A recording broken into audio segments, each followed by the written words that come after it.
espírito humano, mas, ao mesmo tempo, acrescento que a hipótese espírita não tem necessidade dos transportes para ser demonstrada. De qualquer sorte, os fenômenos de transporte poderiam fornecer boas provas indiretas em tal sentido, levando-se em conta que os mesmos se realizam com auxílio de faculdades supranormais inerentes à personalidade integral subconsciente, assim como inerentes já se revelaram às faculdades de clarividência no presente e no futuro. Tudo isso significa que, na personalidade humana integral, encontram-se, em estado latente, potencialidades maravilhosas de toda sorte, as quais, não tendo escopo algum durante a existência terrena, deverão ser consideradas atividades e faculdades espirituais em estado latente na subconsciência, à espera de emergirem e se exercitarem em um ambiente apropriado depois da crise da morte. Já o afirmei repetidas vezes, o animismo prova o espiritismo e se não houvesse fenômenos anímicos faltaria base ao espiritismo. Não ignoro que um eminente fisiologista, benemérito das disciplinas metapsíquicas, enquanto sempre afirmou corajosamente a existência real de uma casuística supranormal, mesmo sem renunciar às suas convicções teóricas em torno do pensamento função do cérebro. Não ignoro que esse fisiologista tentou recentemente explicar biologicamente a existência das faculdades supranormais subconscientes, pressupondo que elas representam um sexto sentido em gestação, o qual se preparava para emergir e fixar-se estavelmente na espécie humana. Não mencionarei aqui as observações de fato, de ordem biológica, fisiológica, etnológica, histórica e metapsíquica que contradizem, de modo resolutivo, tal ponto de vista e não o farei porque demasiadas vezes já as discuti em outros trabalhos meus. Limito-me, portanto, a considerar a hipótese do sexto sentido sob outro ponto de vista e é que tudo concorre para demonstrar que as faculdades supranormais subconscientes nunca se tornarão normais e isto porque são inconciliáveis com as condições em que se realiza a vida terrena. Se a clarividência no presente e no passado, combinada com a leitura do subconsciente alheio se tornasse um sentido biológico, em tal caso ficariam para sempre violadas e demolidas as condições essenciais de toda a convivência social. O que quer dizer que os segredos mais íntimos e mais zelosos com que se desenvolve a vida privada individual, conjugal, familiar, estariam à mercê de todas as comadres linguarudas e de todos os mandriões da vizinhança. E, se a clarividência no futuro se tornasse, por sua vez, um sétimo sentido, ficaria paralisada toda iniciativa humana e cada indivíduo não teria senão que cruzar os braços, esperando fatalmente desenvolver-se e cumprir-se, matematicamente, o seu próprio destino, previsto e inevitável, e se os fenômenos de transporte se tornassem um oitavo sentido então cada um poderia tomar, impunemente, do próximo tudo o que lhe agradasse, haveres, tesouros, riquezas. E parece-me que basta.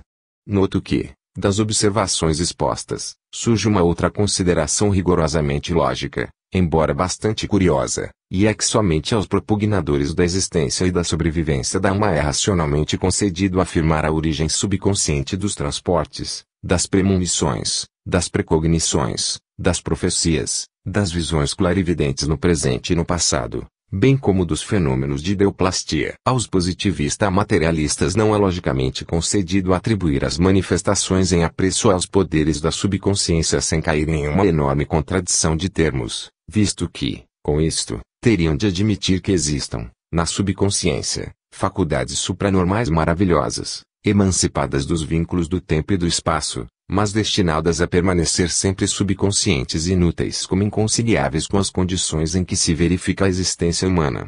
Segue-se daí que os positivistas materialistas não poderão subtrair-se, de modo algum, às consequências logicamente desastrosas e, ao mesmo tempo, inevitáveis, da objeção aqui exposta. De fato, para que outras finalidades existiriam então na subconsciência humana as faculdades supranormais? Como justificar-lhes a gênese, do ponto de vista biológico? Não fica talvez clara a grande verdade acima apresentada, isto é, que elas representam sentidos e faculdades da existência espiritual, destinados a emergirem e exercitarem em ambiente apropriado, depois da crise da morte. Mas, ao mesmo tempo, não fica igualmente claro que um positivista materialista não poderá nunca, por uma comodidade teórica, afirmar a existência dessas faculdades sem cair numa enorme e insustentável contradição de termos.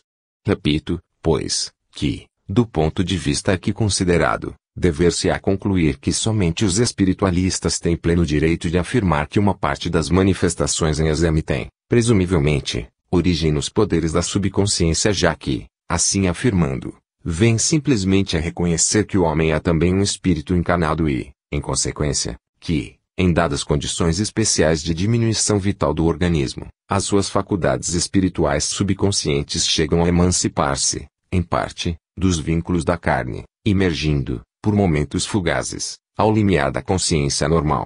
Fica, pois, entendido que unicamente os espiritualistas são lógicos quando atribuem aos poderes da subconsciência uma parte dos fenômenos portentosos, inerentes à casuística metapsíquica, enquanto que os positivistas materialistas não podem fazer outro tanto sem caírem em uma enorme heresia científica, segundo a qual existiriam, na subconsciência humana, faculdades psíquicas e atividades supranormais muitíssimo superiores às normais, que seriam literalmente inconciliáveis com a evolução biológica da espécie e não teriam finalidade alguma, salvo de emergirem esporadicamente da subconsciência em períodos de êxtase psíquico nos indivíduos, porém mais especialmente nas crises de enfermidades graves e no momento pré-agônico.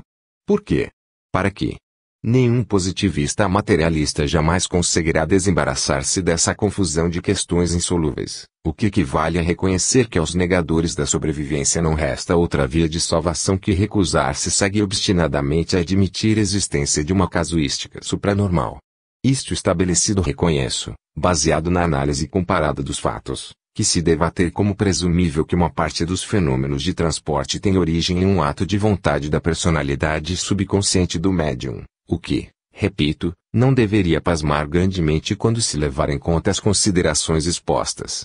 Quero dizer que, se o espírito humano sobrevive ao corpo, então o homem é um espírito encarnado, mesmo quando ainda encarnado, e, assim sendo, nada mais natural que, nas crises de diminuição vital a que pode estar sujeito uma pessoa, e o transe é um estado provocado por minoração vital, devam emergir, em momentos fugacíssimos, as suas faculdades espirituais com a produção de manifestações supranormais, assim como as mesmas faculdades já emergiam espontaneamente durante o sono natural, o desmaio, o êxtase, a hipnose, a narcose e o coma.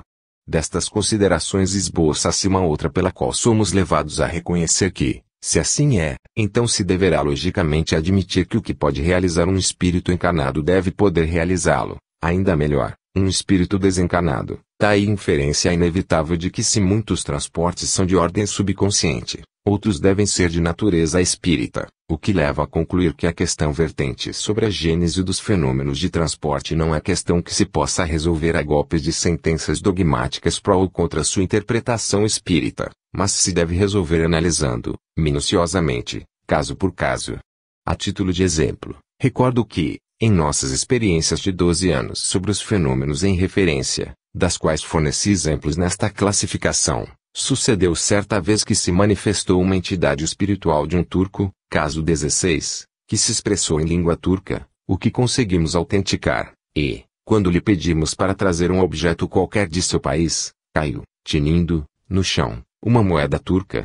Ora, observo que, se levarmos em conta que nenhum dos presentes conhecia a língua turca, achamo-nos racionalmente na obrigação de admitir que, em tal circunstância, houvesse intervenção de uma entidade extrínseca ao médium e aos presentes e, se assim é, então também o transporte da moeda turca deverá ser atribuído à mesma entidade espiritual e não à personalidade integral subconsciente do médium.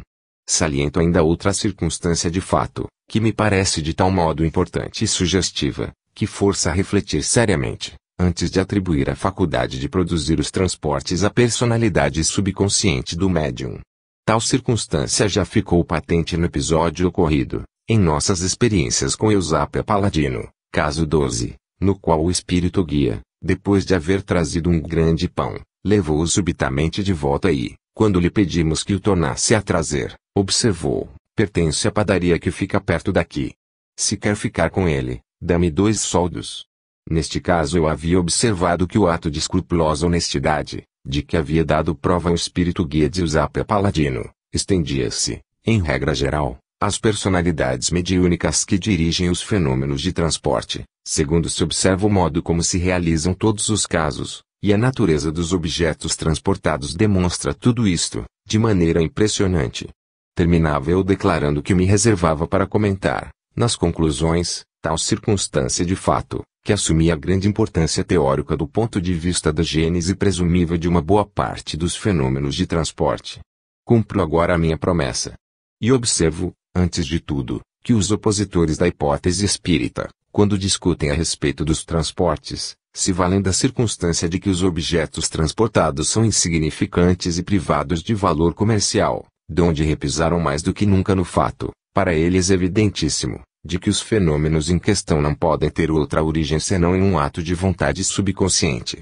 E fazem salientar, a propósito, quanto parece absurdo e inverossímil que uma entidade espiritual nada melhor tivesse para deixar como donativo aos viventes que uma pedra, um raminho, uma pérola falsa e assim por diante. Pois bem, tal circunstância de fato se traduz, ao contrário, na mais formidável abjeção que se possa lançar contra a tese da origem subconsciente dos fenômenos de transporte. A tal propósito, convém, antes de tudo, recordar que as personalidades mediúnicas explicam o fato da escassez de valor comercial dos objetos transportados, observando, concordes entre si, que isso sucede porque não lhes é lícito furtar e algumas vezes acrescentam que poderiam procurar objetos de valor, não pertencentes a ninguém, mas que lhes é proibido fazê-lo porque não se devem prestar a satisfazer uma baixa avidez de lucro. Reconheço que uma análise superficial das explicações expostas levaria a considerá-las desculpas esfarrapadas, forjadas, para ingênuos, pelas personalidades sonambúlicas subconscientes, porém uma análise mais aprofundada das mesmas explicações conduz, ao contrário, a conclusões diametralmente opostas. Reflitamos por um momento. Quando, efetivamente, a explicação, em massa, dos fenômenos de transporte tivesse que ser procurada exclusivamente na hipótese anímica, quer dizer, nas faculdades supranormais inerentes à personalidade integral subconsciente do médium, fica claro que, em tal caso, não deveriam existir outras restrições na escolha dos objetos a serem transportados senão as relativas ao volume e peso dos mesmos objetos, isto é, que se as vontades reunidas do médium e dos presentes se achassem concordes em desejar o transporte de um dado objeto, esse deveria, infalivelmente, ser transportado aos seus pés, o que deveria verificar-se indiferentemente, tanto no caso em que o objeto pertencesse a um dos presentes, quanto no caso em que pertencesse a estranhos, tanto se tratasse de uma moeda de cobre quanto fosse uma moeda de ouro, tanto de um cartão de visita quanto de uma nota de banco, tanto de uma pérola falsa quanto de uma verdadeira. Ao contrário, todos sabem que tal equivalência entre os objetos transportados não existe, isto é, se um experimentador desejasse o transporte de uma moeda de cobre, de um cartão de visita especial, de uma pérola falsa, ele muito frequentemente veria seu desejo atendido, mas, quando, ao contrário, quisesse, intensamente, o transporte de uma moeda de ouro que não fosse sua ou de uma nota pertencente a outrem ou uma pérola genuína a ser subtraída de uma casa de negócio, ele não poderia esperar nunca que a sua cobiça fosse satisfeita. Por quê? Por quê? Que relações existem entre um fenômeno mediúnico de ordem física e os ditames da ética? Não fica claro que, se uma relação existe então o fato se mostra literalmente inexplicável pela hipótese do subconsciente. E não fica, pelo contrário, do mesmo modo claro, que a relação em apreço é plausibilíssima, baseando-se nas explicações fornecidas pelas personalidades mediúnicas.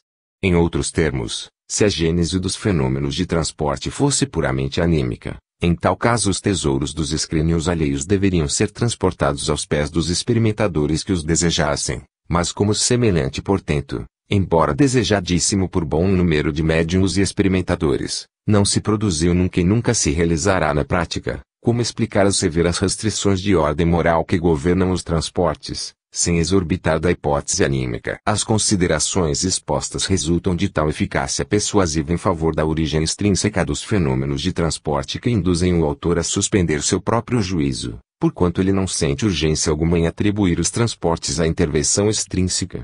Quanto mais se reflete sobre a circunstância misteriosa em exame, tanto menos se chega a conceber como seja possível explicá-la sem se recorrer à hipótese espírita. Concluo, portanto, convidando os propugnadores irredutíveis da hipótese anímica a se dignarem de esclarecer-me a respeito. Nota final.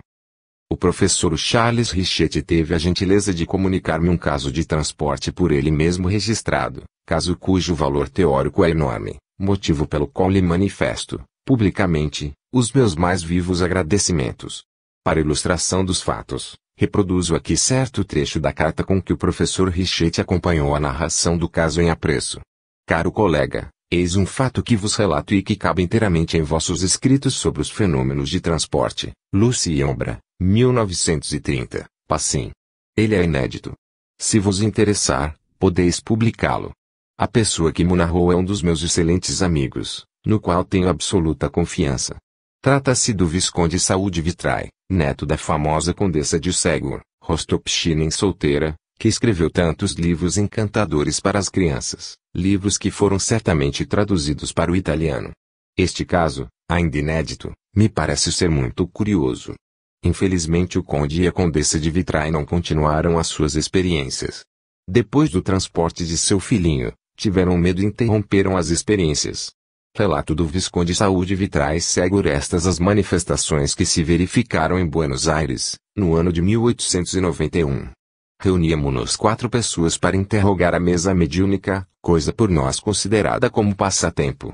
As sessões eram feitas em um vasto aposento fracamente iluminado pela luz exterior, o que determinava uma obscuridade relativa e permitia o controle de nossos movimentos. No decurso de uma dessas sessões aconteceu pousar, em cima da mesa, um grande punhado de violetas de Parma, com flores e hastes entrecruzadas. Podia pesar bem 1 quilo. Perguntamos ao espírito que manejava a mesa qual a origem de semelhante presente, em pleno inverno, e nos foi respondido que as violetas tinham vindo de Mar del Plata, lugar de veraneio dos habitantes de Buenos Aires, sito a mais de 250 quilômetros de distância da capital.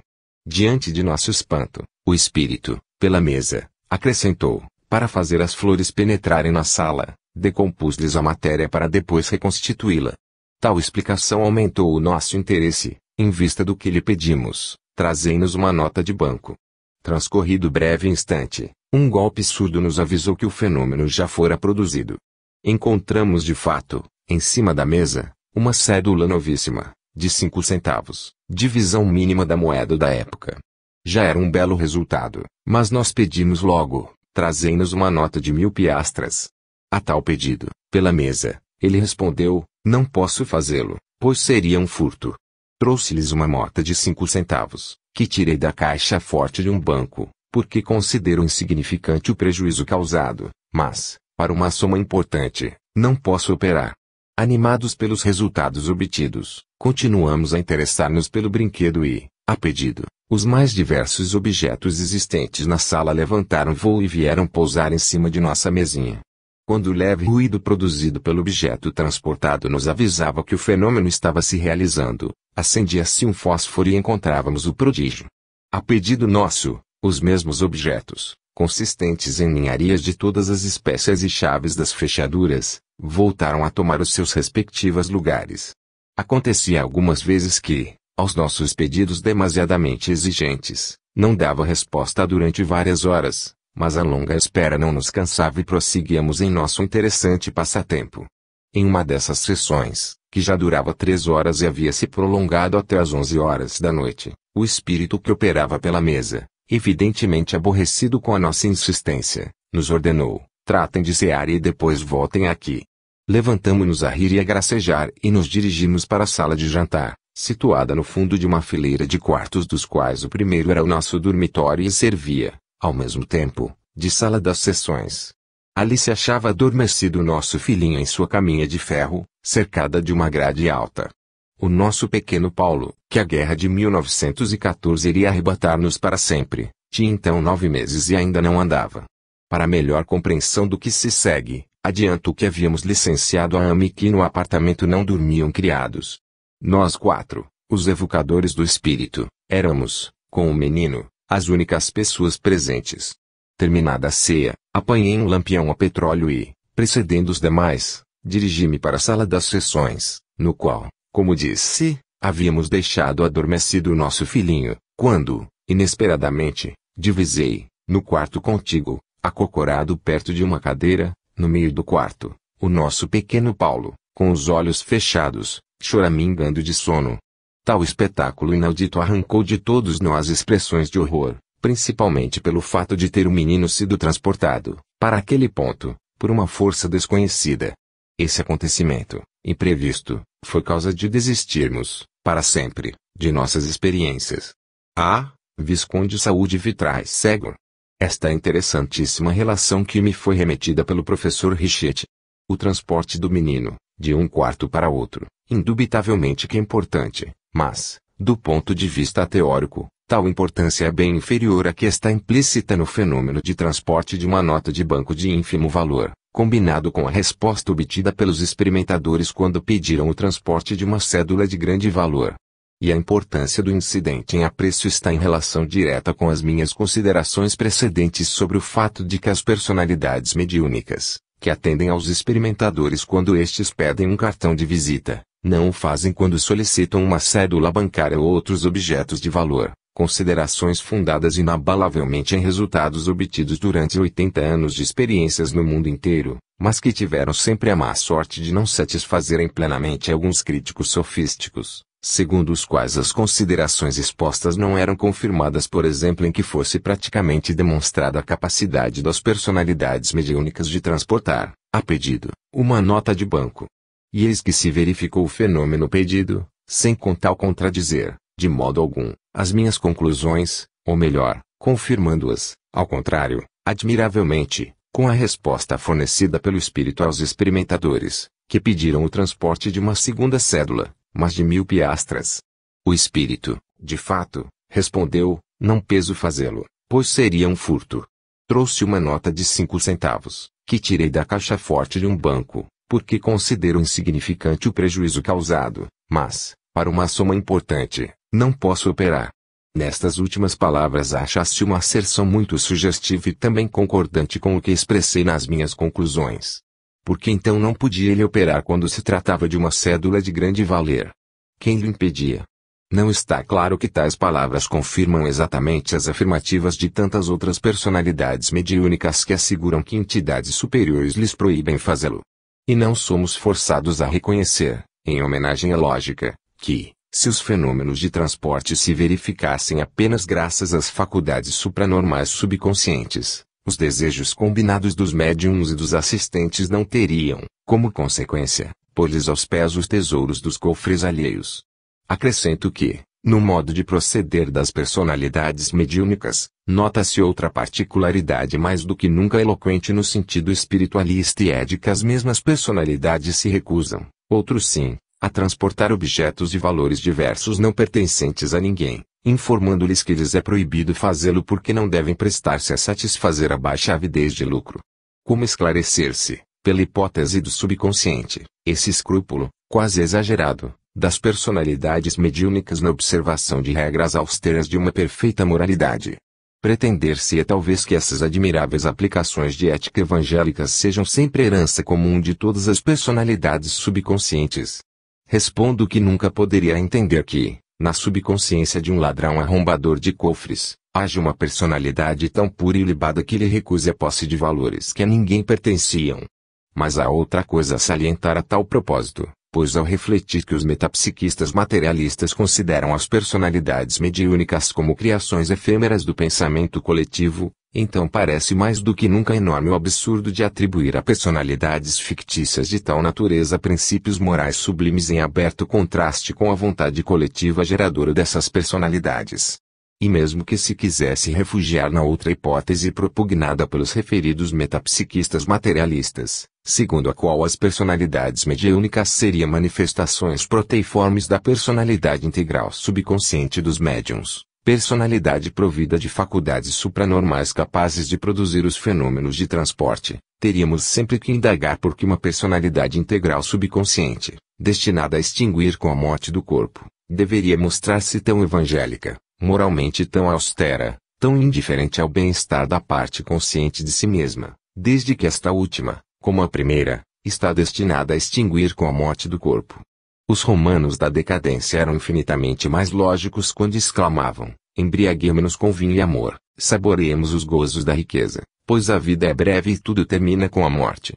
Mesmo que se quisesse abrir mão da única hipótese logicamente sustentável, aceitando a sobrevivência, e, portanto, a espiritualidade, da personalidade subconsciente para daí atribuir-lhe a produção dos fenômenos de transporte, em tal caso seria mais verossímil supô-la dotada de uma elevação moral excepcional, mas ficaria sempre por resolver uma questão literalmente inconciliável com a ética imaculada com que se quereria gratificá-la e a que não se saberia explicar como tal personalidade integral subconsciente poderia mentir constantemente, insulsamente, infamemente camuflando a si mesmo com as vestes de uma sucessão de espíritos desencarnados, vinculados afetivamente aos presentes. Nem poderia evitar-se a dificuldade, observando que tal suceda por efeito de sugestão e autossugestão, já que neste caso não se trataria mais de personalidade integral subconsciente do médium, mas sim de uma personalidade sonambúlica efêmera. Tem-se notado, efetivamente, que a personalidade integral subconsciente emerge apenas nos estados profundos da hipnose e não é sugestionável. Achando-se as coisas nestes termos, segue-se que não se poderia gratificar uma personalidade sonambúlica extremamente sugestionável, privada de vontade, destinada a viver uma hora para depois diluir-se no nada, com o atributo sublime de uma moralidade perfeita. Convenhamos, tudo concorre para demonstrar que não se poderia cogitar de uma prova mais eficaz do que esta aqui considerada para provar a intervenção de entidades espirituais na realização dos fenômenos de transporte. Repito, portanto, meu desafio: quem for de parecer contrário queira expor publicamente as suas razões e eu replicarei. Fim.